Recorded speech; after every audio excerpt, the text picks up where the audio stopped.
Welcome. You are listening to WCEG Network. We are your worldwide community empowerment group where we speak life into the community.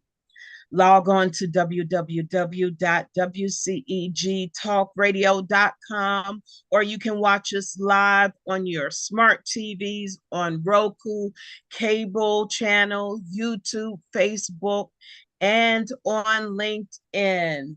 Subscribe for free to our YouTube channel at WCEG Network, and then you can download our free mobile app at WCEG, or you can ask Alexa, play WCEG Talk Radio.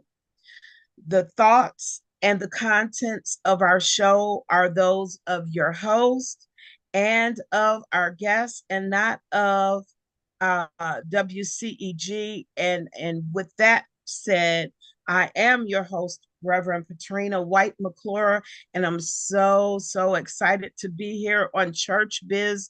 This is our season opener for the fall session, and our very special guest is none other than Mr. Anthony Brogdon. Welcome, Mr. Brogdon, to WCEG's talk radio show called Church Biz. Yes, thank you so very much for having me. I'm excited to be here. Oh, thank you so much. I know you had to fit us into your busy schedule as you travel all throughout the country as well as internationally, because you're always in a forward motion, doing things to empower the world with Black history and Black awareness. And I want to thank you for your contributions to our history. What have you been up to lately? I remember when we first met, which was in March at the Pettus Bridge March, when you walked up on us as we were trying to interview other people and tell people what we were doing. But what have you been doing since March? Well, it's been a busy year, as it should be, because I'm excited to tell the stories that I do tell and meet the people that I am so excited, such as yourselves. June 19th, I spoke on Galveston, Texas Island for Juneteenth. I was the featured speaker there at the NIA Cultural Center, and I suggest people you go by this place. It's super exciting. They are working hard to preserve the history of what happened on the island for Juneteenth. And one of the things that's unique about it is it's right next to what is now a parking lot, which is where General Gordon Granger read Order Number 3 that the slaves were free. And so you could hear the voice, you could hear the jubilee in the air as you close your eyes. And right down the street is the port where the slave ships docked. So you could see the route that they walked them, because right across the street from the site was once a slave auction, and you could hear the cries and the worry of what they might have felt. I was at the Charles H. Wright Museum, which is here in Detroit, at their annual Black History Festival. I was one of the feature speakers there. I spoke in Atlanta, your town, at the National Black Chamber of Commerce. I was in Washington, D.C. at the Congressional Black Caucus. Just recently, I spoke at Monroe Community College, Monroe, Michigan. And actually, on the same day, these were via Zoom, I spoke at the Pittsburgh Community College. I suspect I'm missing something because I myself have had a number of events here in the Michigan area. I know one Labor Day weekend, I was in Buxton, Canada, which was once a site or a territory where freedom seekers fled to, seeking their freedom back in the day. And they have an annual reunion festival of the descendants, and the public is invited to come up and hear the stories. And that's probably, like I say, I'm sure I'm missing something, but I'm working hard to publicize the things that I do, and got in the hopper, and I'm jamming. Yes. Awesome, awesome. That is so exciting to have found your purpose and you're walking full-fledged in it. How did you discover this particular journey for yourself? Well, to some extent, it kind of discovered me. I've always been the kind of guy that put events together back after, even during college. This goes back a bunch of years, but I was a resident assistant. That's the guy who kind of manages the floor in the dormitory. It puts events together, and the good part about it, you get free room and board. And so I did that for 2 years, and this was at Oakland University, which is located in the suburb just outside of Detroit.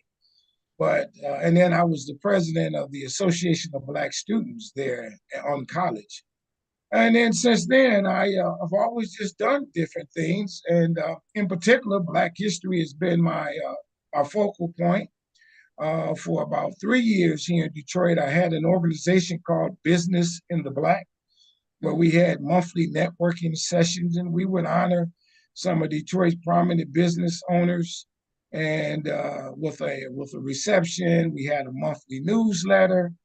You go up the timeline, and in 1994, I had an event at a historically Black college in Detroit, which has since reopened. It's titled Lewis Business College.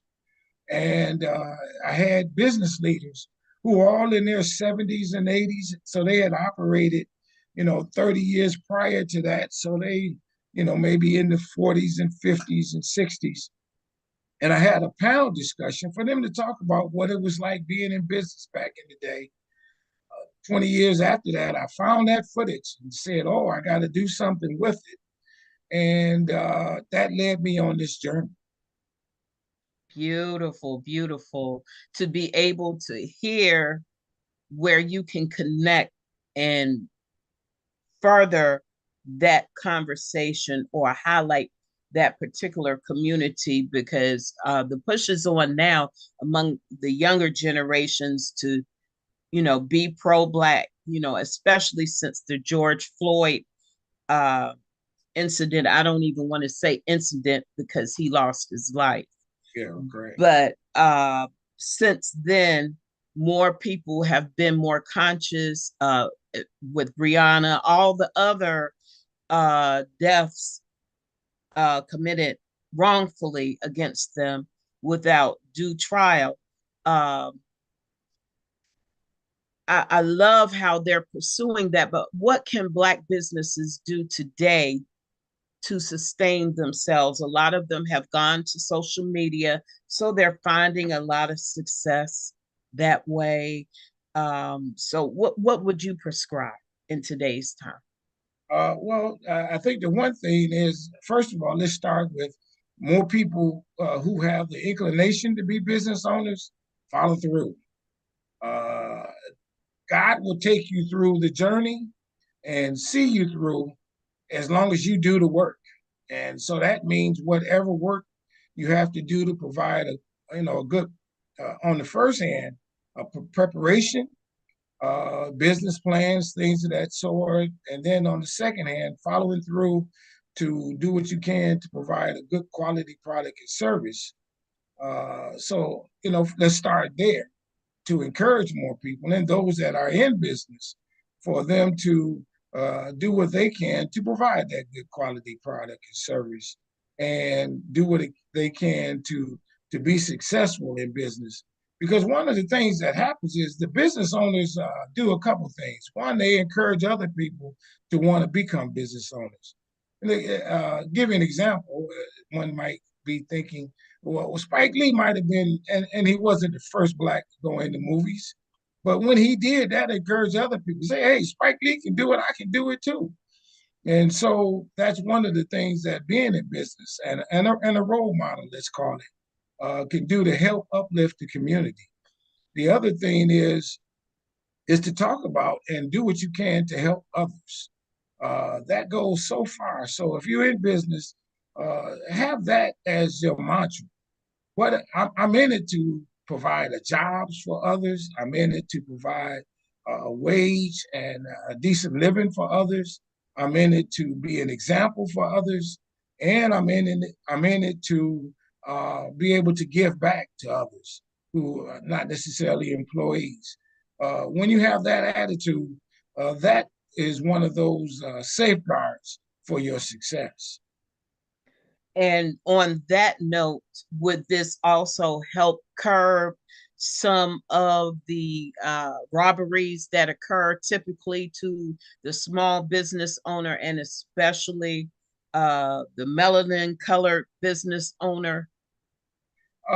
Well, yeah, it will because I think on a couple fronts. One is a lot of times people do those who are the robbers.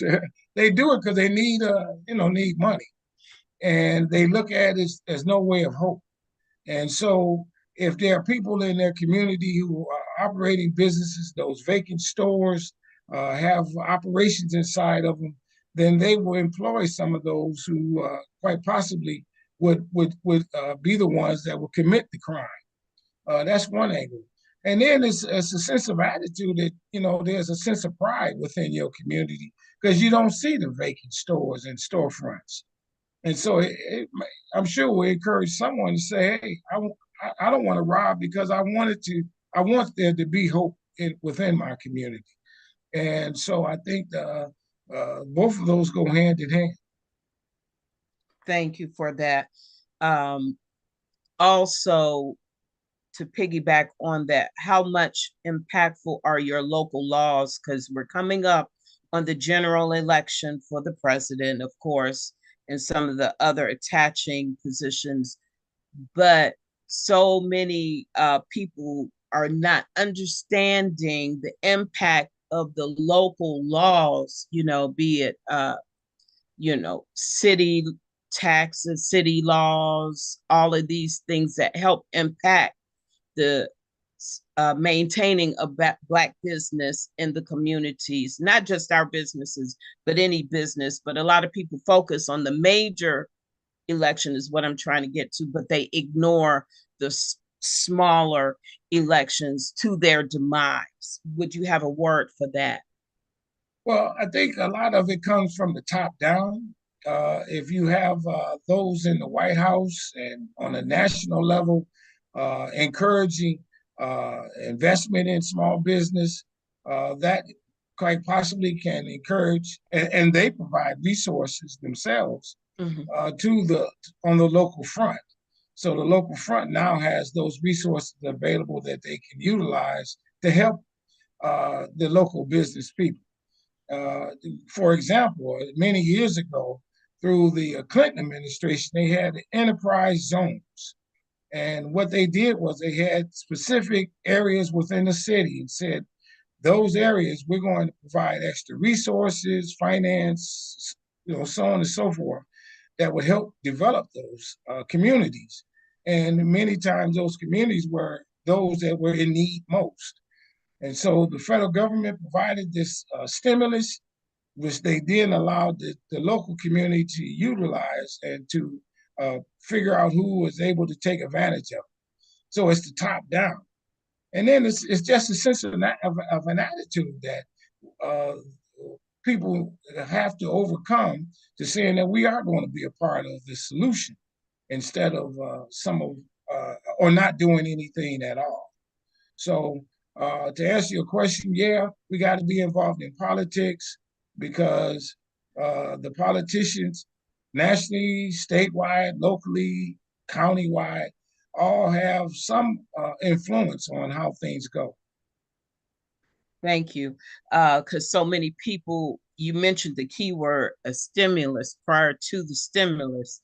So many people are focused on the stimulus, but they don't realize that Trump's name was only on the checks. He did not authorize the payments, and they had to be voted in. And people, there's a severe disconnect, is the point I'm trying to get to, between the population and the how the process of government flows, including the opportunity zones or districts, or empowerment communities.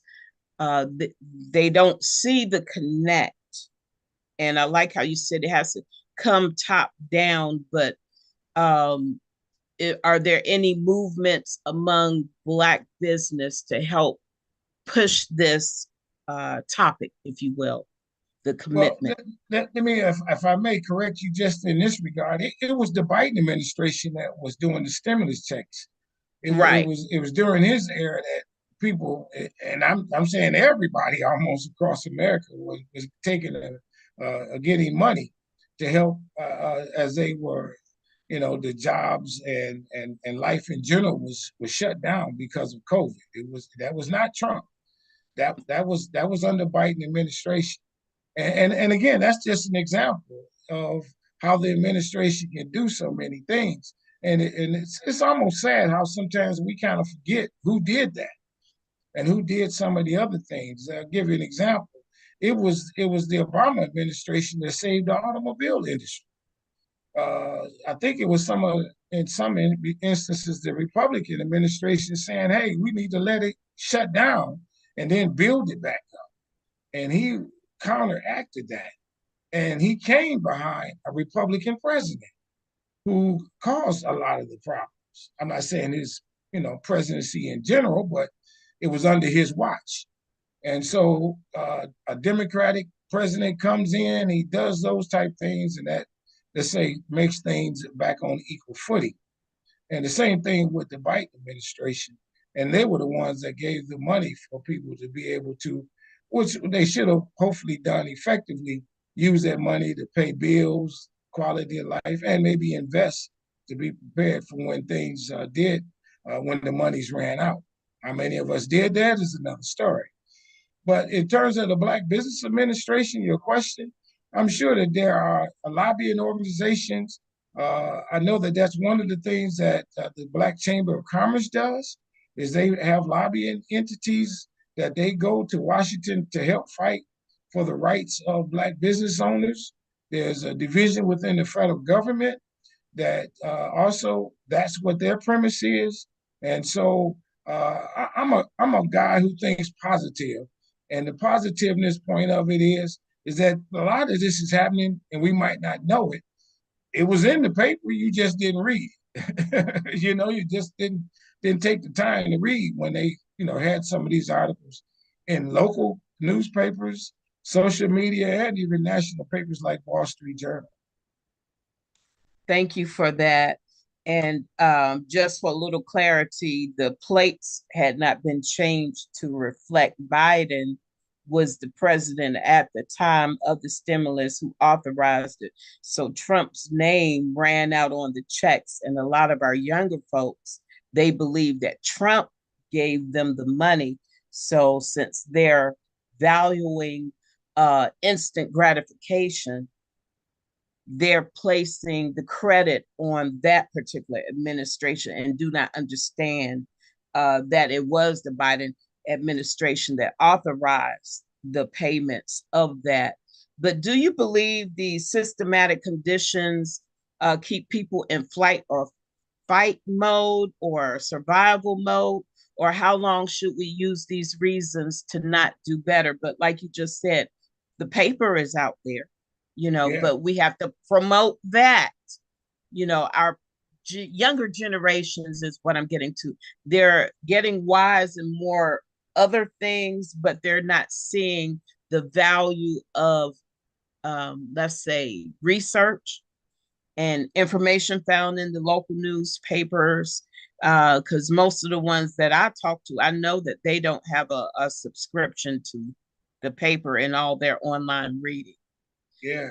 The one thing that I try not to do, and I'll be perfectly honest with you, is talk in absolutes. We say to young people, and so we're absolutely saying that there are none who do the things that we're talking about. And I would tend to disagree with that. Okay. I know there are some, and I want to and highlight those that do. There are here in Detroit various organizations, and I'm a part of one that what we do is we have a monthly meeting with young adults. We talk about what's in the newspapers, what's going on. We give them and from a positive perspective also, because maybe they didn't take the time to read it, but we'll point it out to them, and then it's a part of their assignment to read these various articles. And so there are 50 of them that regularly participate in this program. And so when we say they don't, I know 50 that do. And I'm sure that there are many others that are astute high school students and astute college students, so on and so forth, and in their middle 20s, college or otherwise, who are have an ear. And then some of it does happen in social media. I see posts. I know I post on my TikToks and Twitters all this good history and good news, and I get likes. And so we're hungry for more of that. But I think if we can change the dialogue to say that it's not happening to that it is happening for a minute. I've made speeches and I've said to people, like with my movie, I have a movie out titled Business in the Black, The Rise of Black Business in America. And in the movie, there are at least, it's a documentary, at least 19 people, because there are about 40 people in there that, cite various facts. There are 19 people that are in their 80s and 90s. That, I found them, they cite the facts. And after that, we want to talk about what's wrong with Black people. And I tell them for 15 minutes, we're not going to do it. Awesome. So we have to kind of change our mindset to not think some of those thoughts about one another. Right, right. And I agree with that, because that's where empowerment comes, through changing our mindsets. That's right. And so that is a continuous work, a lifelong work, but everybody has to, not everybody, but those that commit to doing that, That's right. they'll see the result of that. For Let those, me stop you right there. Just yes, it came to mind, if you don't mind. oh, no I went to problem. see a movie last night, and it's about a guy who he in his younger years was very bitter, so on and so forth, and he became a gangbanger. He sold drugs and so on and so forth. He's the producer of this movie, and then he went to jail. He did a 9-year term in jail. There in jail, he met his father, and it was mind blowing. I mean, I even cried a little bit because he tells the story of how his father told him, "Don't be like me. Get out of here when you can, and change your life." Well, I'll cut to the end. The young man has now gotten his PhD. Mm. And it's an incredible story. I've decided that I took his number. I'm going to call him and do what I can to help promote this movie. It's called Road to Redemption, and get it up on a digital platform in any way possible. Get people to see it, because I was thoroughly blown away of his story. And then once he got out and he had gotten his PhD, he's now in the community doing a lot. So let's talk about those kind of stories. And he started a business. He had a bookstore. And the people said, "Why are you doing a bookstore in a Black neighborhood?" He said, "Because I want people to read." And the bookstore is still thriving to today. Beautiful. And I love stories like that. And that's one of the reasons why I love WCEG Network so much, because we do promote those types of conversations and stories, testimonies, to empower our listeners, or to give them a focal point that they can see beyond their present situation into their future, and then do something about it. Because parenting is not a perfect science. So children might not hear, "Hey, whatever you want to be, you have to do due diligence in order to become that. What is your plan to get there?" And so this story, Road to Redemption, I'll be sure to check that out. Yeah. uh, and anybody that's tuning into WCEG Network, they know that we're always connecting. We're going to find these people, this greatness among ourselves that is so often overlooked, to give voice and attention to that. So thank you for that. And just a little bit more on uh, these younger generations and politics, because when I'm in the communities and I'm talking to young adults in their 20s, the ones who may not necessarily be college savvy, but they may have gone to tech school or they have other skill sets and they're productive citizens. Yeah. So Oh, yes. Of everybody's not course. gang banging, but That's right. some of them believe that President Obama gave immunity to the police. So how would you address that law and Project 2025? Well, he did not give immunity to police. That was on a local level. They go to court most instances, and it's the local court. So it doesn't get to President Obama. And Yeah. he doesn't install laws that says, okay, over there in Minnesota, let the guy go free. That's not President Obama doing that. First of all, that's the local government, which goes back to your initial question to me. What role do they play? Yes. You vote in people or do not vote at all. People like that get in and they don't have the consciousness nor the wherewithal to want to think on behalf of those, black, and we use always use black and brown communities. And that happens so often. That project, that paper you talk about, is very devastating. Uh, number 45 is trying to do what he can to say he has nothing to do with it. They wrote it. He won't install it. I don't believe that. I believe in the things that they say is what they want to do. And it's always been that way in history. I think some of it is a fear of black people because, we've been rising lately. Oh, yeah. We got billionaires. They put us on the news, on TV. We Yeah. dominate the tennis rackets and the tennis sport. We're dominating the music. We in country music taking over now. We're the governors. Yeah. I don't know what 4 or 5 black governors, Yeah. 3 or 4 black senators, Congress people. We've had a black president and we have a black lady, and she's black, and no doubt about that. Who is a very good shot. There is some concern on their part of the rise of us because, first of all, we're very smart, we're very astute, we work hard, we're capable. They had a black lady and this shocked me, that was president of Harvard University. Man, I'm sure some of them guys got wind of that, said, we just cannot let this happen. And they got her Right. out of there. Yeah. But she was qualified to be president of, and I'll honestly say it, America's premier university, at least in note. I put them HBCUs ahead of it, but that's another story. She was president. And like I say, we have the smarts. So I think it's a heightened fear that they have of us. And now they have decided to do more to try to counteract that.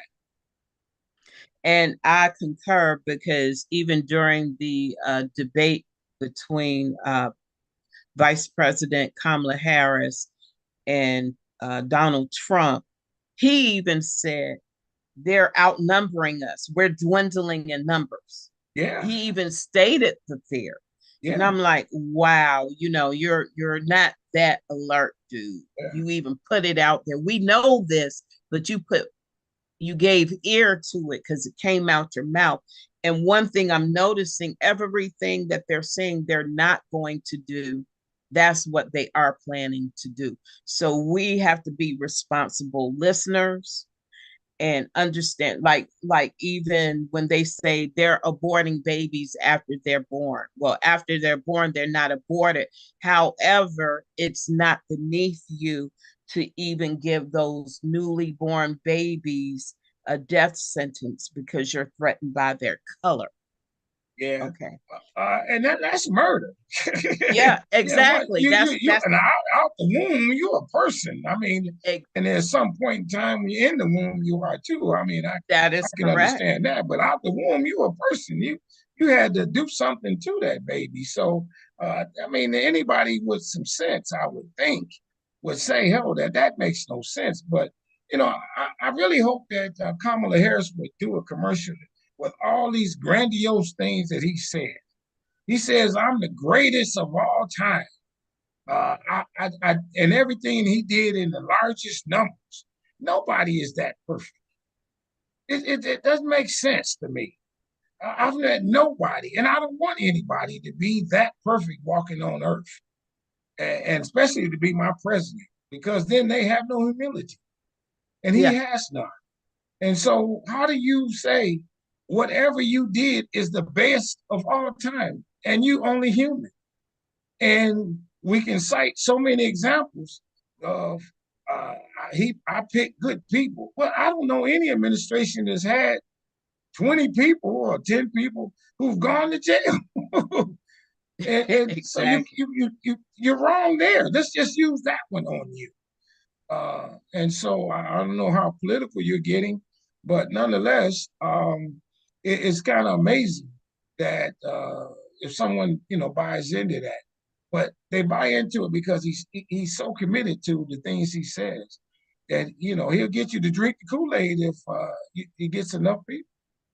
That is true. And I often say some people are Christian, but others are patriots first, and then they're Christian. Yeah, yeah, up And to a point, exactly. yeah, yeah, because anytime you can put your Christianity down in order to support a political platform and then pick it back up, That's right. that's what promotes me to say that.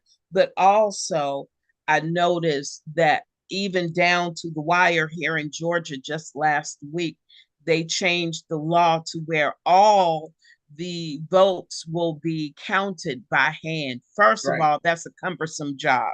right, Okay. Second of all, that gives them the opportunity to hand the state over to him because we have a Republican government here. So, of course, they're going to still support, even though our governor has been ran over the bus, has been backed up and ran over him again by their presidential candidate. right.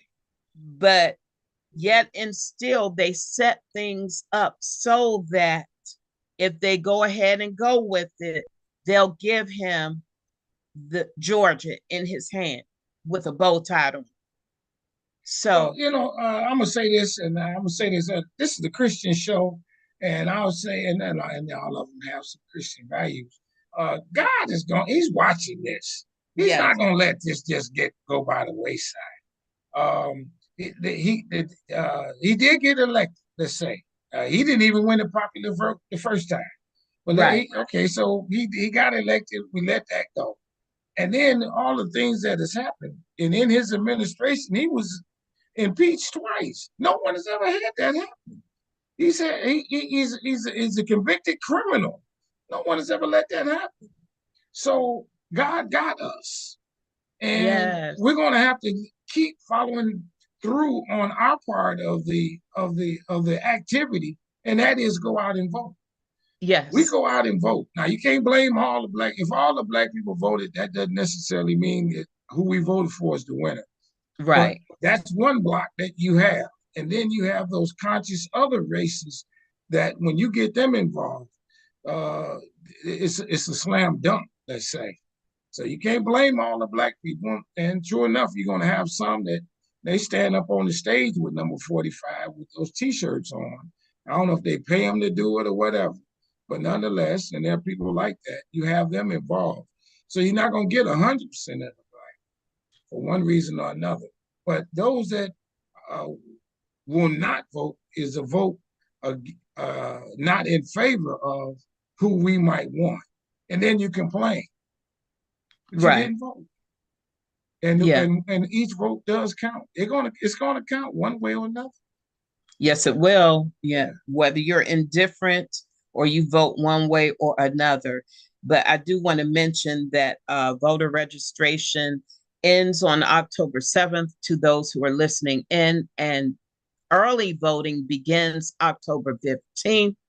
Absentee ballots can be requested now. And I do want to remind the WCEG Network listeners that voting is a biblically based responsibility. So you need to go ahead and vote your voice, or it will be taken away from you if that particular candidate gets in that's claiming they're not going to do this, that, and the third, but they are. That is their actual plan. But you can check your voter registration service at your local or your state's secretary of state office to right. check your status, because people's statuses are being either shut down or they're being moved, and you don't need to be running around on the day of election trying to figure out where to go. Thousands have already been purged from the voter registration list just for inactivity. So it's time for you to be responsible. Also, redistrictings have changed. They're trying to change it where more of the votes that they want to vote get in. And of course, we all have our particular preferences on who we want to vote for, but this is a higher form of voter suppression. If you don't know what voter suppression is, it's subliminal now. It's blatant yet subliminal. So it's time for us to get busy.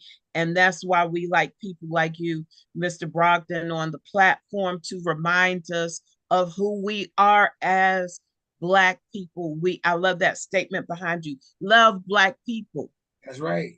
you You know. know, that's right. So often, and to give you an example of how Black people step up, and I'm from a Black history perspective. Back in 1865, when the Emancipation Proclamation went in effect and Black people got their freedom, one of the things that President Abraham Lincoln did was allow us to have the right, in particular Black men, the right to vote. So Black men go out there, they voted record numbers, but they voted for other Black people. And at that time, we had more Congress and senators and state governors and representatives than ever before, and extremely effective Black people. And they were putting in laws and policies on the local level that helped other Black people. Well, that lasted for 7 years. People like number 45 said, hey, we've had enough of that, because now they're trying to make it good for them, and they benefit from it too in so many ways. So but it's just a sense of, I don't know if I can use the word hatred that they have, that makes them say, well, we don't want them to have it good, so we'll hurt ourselves on behalf of that. And so that's a whole nother dynamic. But that's one of the things that, from a historical perspective, when Black people stood up, as we have all throughout history, we elected other Black officials. And so it's my hope that we do it again this coming first Tuesday of November. It only takes 15 minutes to go vote. I mean, depending on the line, but usually you go in, you give your ID, you get the paperwork, fill out sign something, and go do it. And it's a happy experience. Yes, yes. And it feels good to exercise your civic duty to vote, to participate. And like they say, our history dictates where so many of our ancestors died for this right. But even before they could get to the point of dying to vote, we still had to go through the women's movement to let the women vote. And then eventually, and if people really look into the history of it, it started off, you had to go to a Christian church in order to have the right to vote. Then they changed it. Okay, you could be related to somebody who goes to church.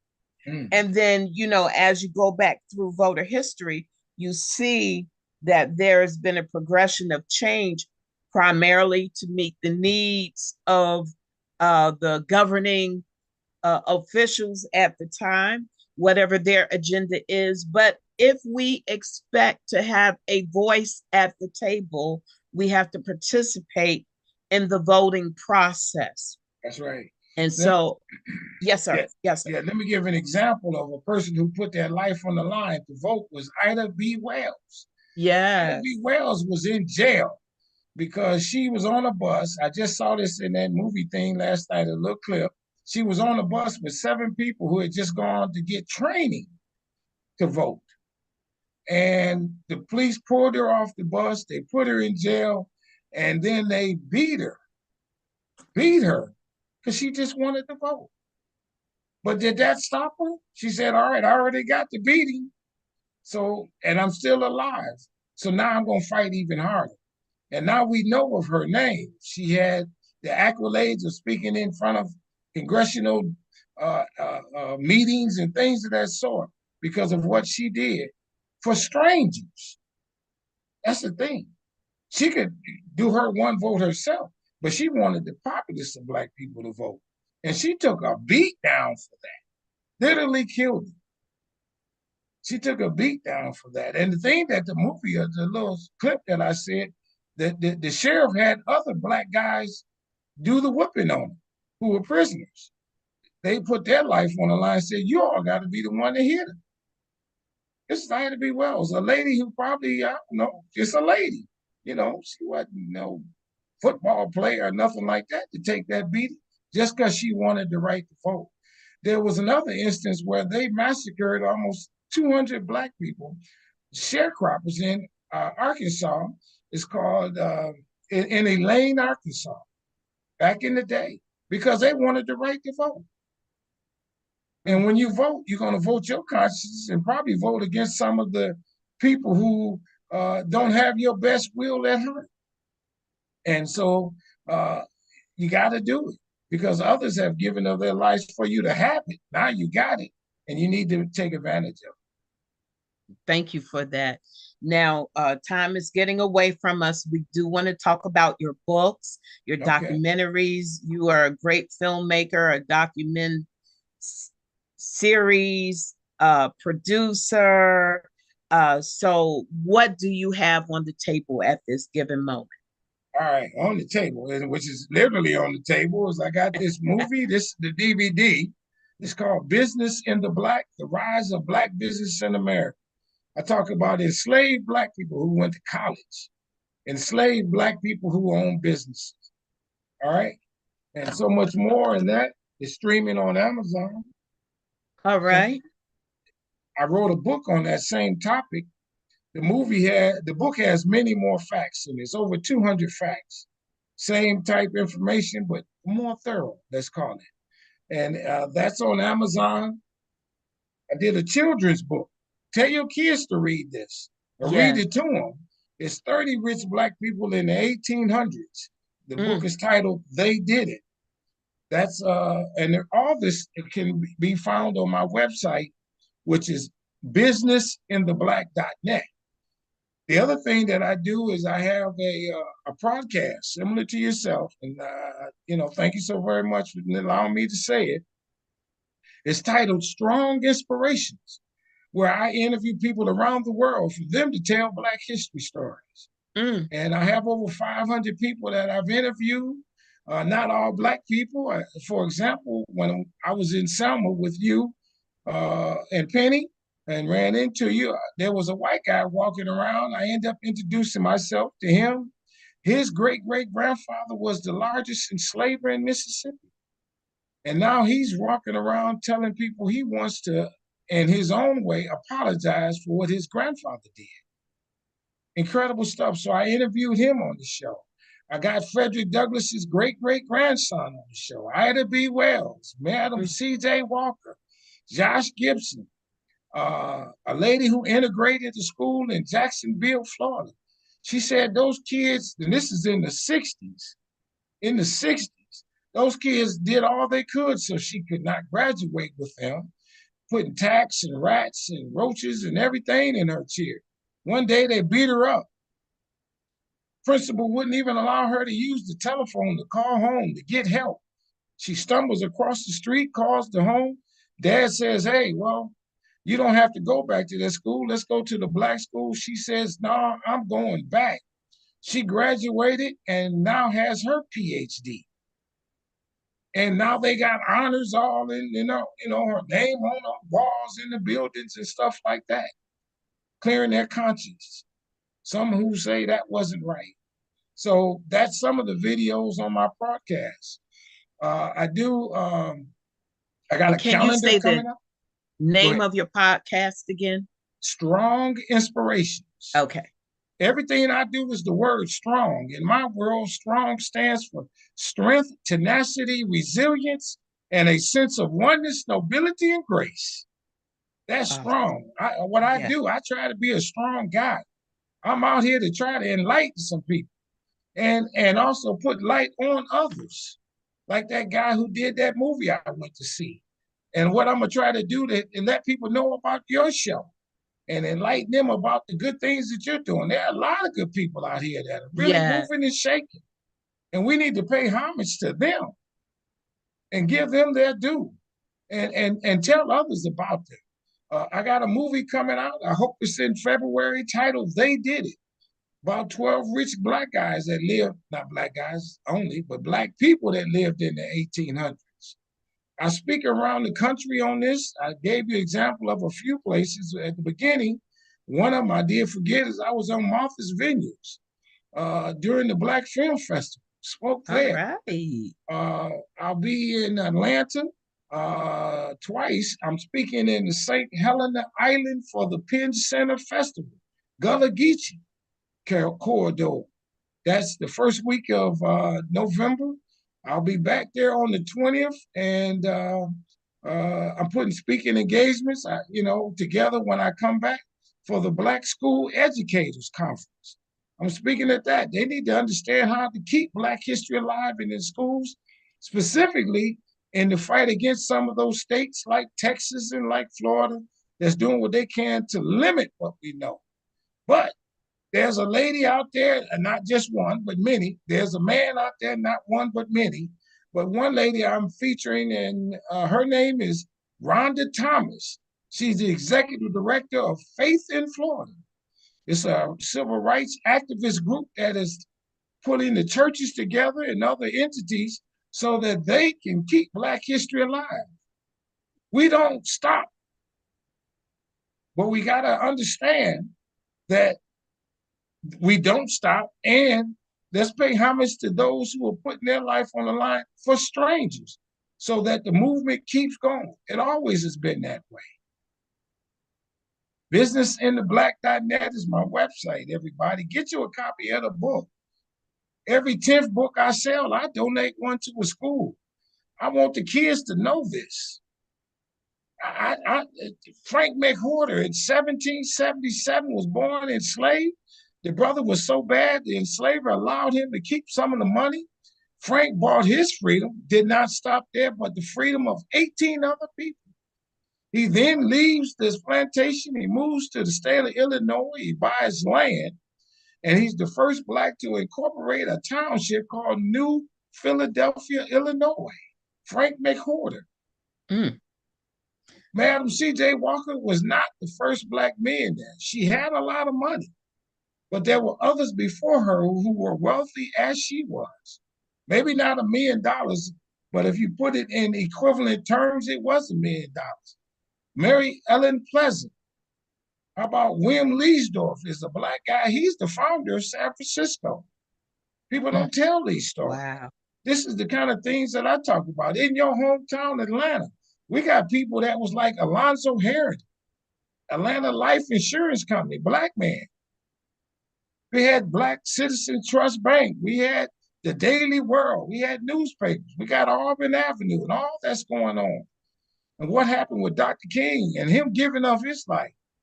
That didn't last long. He died. They killed him in his 30s. But after 25 to 30, the brother got Nobel Peace Prize and all these streets and schools named in his honor. He did it for strangers. And I'm sure when they asked him to do it, he knew that was a death sentence. He got killed for helping sanitation workers in Memphis. What's that about?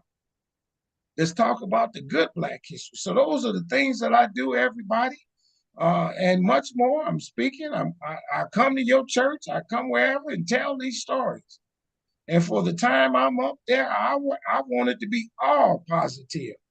Even some of the negative things that they say, there's a positive slant in it. There you go. That brother who went to prison, the positive thing is it made him who he was. He didn't Yeah. get that kind of guidance. God brought his dad back into his life in the prison. And his dad was smart enough and astute enough to tell him, don't be like this. And now he comes out here and he's a PhD. There's so many of those. Sometimes we go through some highs and lows, but it's never to quit. God will carry you through if you do the work and you ask him to. That's what the prayer is. The prayer is, help me, give me guidance, show me the way, and then act upon it. You can't do it just being on your cell phone. That guy in the movie, he told me, he said, there were times I was the only one there. I had a backpack march. I bought the backpacks. And then after that, somebody saw him by him and said, hey, I got $30. And it went from the 10 he donated to thousands off of nothing, just coming out of prison. So these are the kind of things that I like to highlight on. And I know that's what you talk about. And that's what I do in my book. I take a historical perspective on it. Let me tell you, I have coined the phrase good Black history. That's the hashtag I use. It's not Amen. just Black, it's good Black history. When we Yeah. won, and we won a lot of times, and we continue to win. Beautiful, beautiful, beautiful. Is your schedule also on your website? Oh, yeah. Oh, for sure. Yeah, let's see. I don't know. There's a bunch coming up soon. Uh, you know, go to businessintheblack.net. That you order the book on there. It is available on Amazon, but when you order it on the website, I'll autograph it. I don't Awesome. autograph it when you order it on Amazon. I know that's right. I got to get that guy cut, and then they Yeah, ship it out too. You go to the web, get this children's book, read it to your kids, those in the schools. Find out about how your school can buy this book, and let the kids know. I don't care how many copies. The schools, if you want me to, I'll donate one to you. I want the kids to. We got to feel better about ourselves. I love that. I love how you said that because most of the textbooks, the ones that they do read, um, are not owned by people who support the good Black history, us good Black folks. And so they can manipulate the information in any kind of way that they want. And a lot of times their plan is to make us feel bad about ourselves. That's Or right. to feel absent from American history when the slaves, on their backs, our nation became what it was. There is no American history without the efforts of Black history. And we had so many inventors, and it's really amazing. The more that we delve into this topic of Black history, the more that we learn and how much participation we actually had in this society, but it's been whitewashed. That's right. And so that's part of the reason why most of the times you look at those lists where they ban books, most of those books are by Black authors. Yeah. Oh, sure. And That's right. so we need you to keep doing what you're doing. Are you also mentoring anybody to come up behind you to keep the vision going? Yes, yes. Matter of fact, one of the things I find those boys and girls clubs, and I speak in there. I speak in the various schools here in Detroit.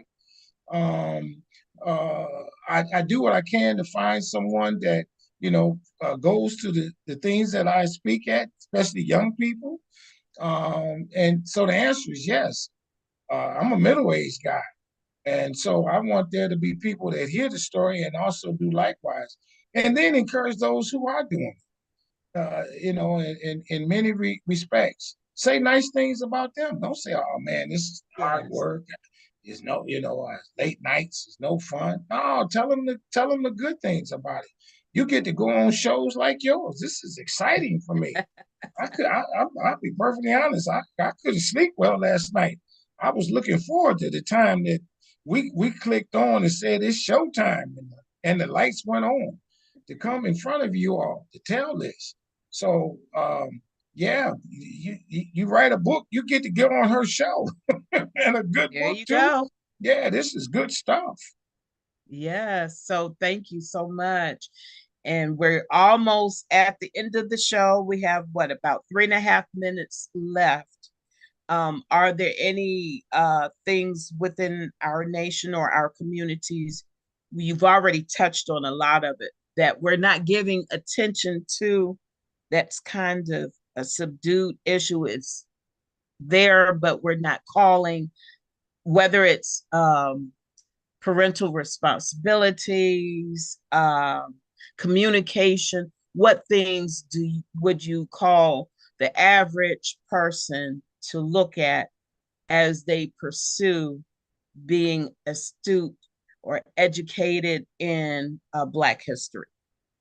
Well, first of all, I look at the good stories, that good Black history, when you talk about that, but also look at how they, this is not a historical standpoint, but I got to tell you, one of the things that you just mentioned, I want to say that they're not talking about is how the media is trying to whitewash Black America in many respects. They put these interracial couples in the commercials. They showed many of the guys who have not the most masculine qualities. They talk about us in negative terms in the media. Don't buy into that. Don't buy into that. I'm not against any of the sexual orientations or anything, and that is what it is. But don't buy into that's completely the way America is from a Black standpoint. Don't buy into all of the rap connotations that's all that there is. That there are no positive rappers out there. Let's say that you have to be hard. Uh, don't buy into you have to go through some headache. You got to go to jail to be accepted. That's I'm sure that's don't buy into that. Buy into you got to make a way for yourself, provide for you and hopefully your family, and be a positive influence to your son or your daughter. Buy into that angle. And that's I think the big thing that I want us to get out of this. And then also buy into from a historical standpoint that we are a resilient people. We are tenacious. We're strong and always have been. They brought us over here because we were the ones that knew how to plant those the cotton and the seed and grow the rice. We were the ones that had those skills when we got here. And we were the kings and queens back in the early days. We were the Moors that dominated the world. Thank you so much. And you just reminded me of the movie Wakanda. It's basically the same thing. It's just a little bit more glorified to fit today's time, but the message is still there about how we have all this great technology. But I would also like to throw out there, we need to protect our intellectual property because that's how they come and steal it from us. And so we are at the end of our show. I want to thank you, Mr. Brogdon, for being a part of Church Biz's fall season opener in 2024. Oh and man, I'm in the opener. Oh, yeah. That's even more pressure. Well, I was pressured coming from this way. I'm like, I hope I ask all the right questions. Lord, help me. Yes. And so thank you for being a part of our show. And again, welcome to the WCEG network platform. And may God continue to bless you, and as well to our listeners, those who are listening to this show. God bless and take care. Stay strong. All right.